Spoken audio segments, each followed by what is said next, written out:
আর সাথে আল্লাহ কথা কইব।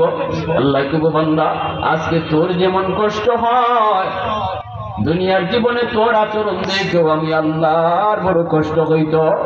দুনিয়াতে তুই পিঠ বাঁকা করছিলি নি, দুনিয়ায় তুই নামাজ পড়ছিলি নি, দুনিয়ায় যদি যাইয়া আমার কদমে তুই সেজদা দিয়ে পিঠ বাঁকা করতি, তাহলে আজ হাসরের মাঠেও তোর পিঠ বাঁকা হইত।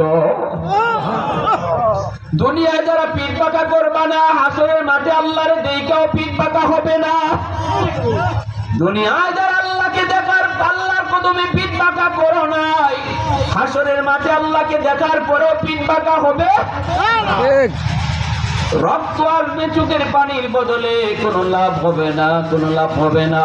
ভাইরা বন্ধুরা জন্য বলতেছিলাম, যুবক শোনো, আল্লাহ পাক রব্বুল আলামিন কইব, বান্দা তোরে কত করে আমি আল্লাহ তোরে ডাকলাম, মুয়াজ্জিন তোরে ডাকে নাই, ডাকছি আমি আল্লাহ। তোরে কত মায়া করে আমি দুনিয়াতে পাঠাইলাম, তুই মায়ের পেটে ছিলে, তোর খাদ্যের ব্যবস্থা আমি আল্লাহ করলাম। দুনিয়াতে আসবি, তুই কান্না করলি, আসতে চাস না, আমি তোরে বুঝাইয়া আনলাম। আমি বললাম, বান্দা তুই কান্দিস না, তোর খানার জন্য তুই বুঝি কান্দস? তোর খানা তুই দুনিয়ায় যাওয়ার আগে আমি আল্লাহ তোর মায়ের বুকে পাঠিয়ে দিছি, তোর রিজিক তোর আগে দুনিয়ায় চলে গেছে। আল্লাহু আকবার করে বলে, আমি আল্লাহ এমন দুধ দিছি যেটা তোর জন্য বেশি ঠান্ডাও না, তোর জন্য বেশি গরমও না। এরপরে তুই দুনিয়া আসলি, তোর দাঁত আছে কিন্তু খাওয়ার কামড় দেওয়ার শক্তি নেই, তোর হাত আছে ধরার শক্তি ছিল না, তোর পা আছে হাঁটার শক্তি ছিল না। আমি আল্লাহ এই হাতের মধ্যে তোর শক্তি দিয়ে দিলাম, এই পায়ের মধ্যে আমি তোর শক্তি দিলাম। কামড় দিতে পারতি না, ছিল তোর মুখে দাঁত ছিল না, দাঁত দিলাম, সেই দাঁত দিয়েও শক্ত জিনিস খাইতে পারতি না।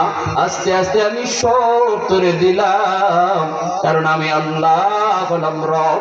রব হলেন তিনি যিনি যাকে যা প্রয়োজন সময় মতো সব যিনি দেয়, তিনি হলেন রব। প্রশংসা করবো কার? একটু জোরে কও কার? আল্লাহ। আলহামদুলিল্লাহ মান কদ্দারা খাইরাম ওয়া কাবালা,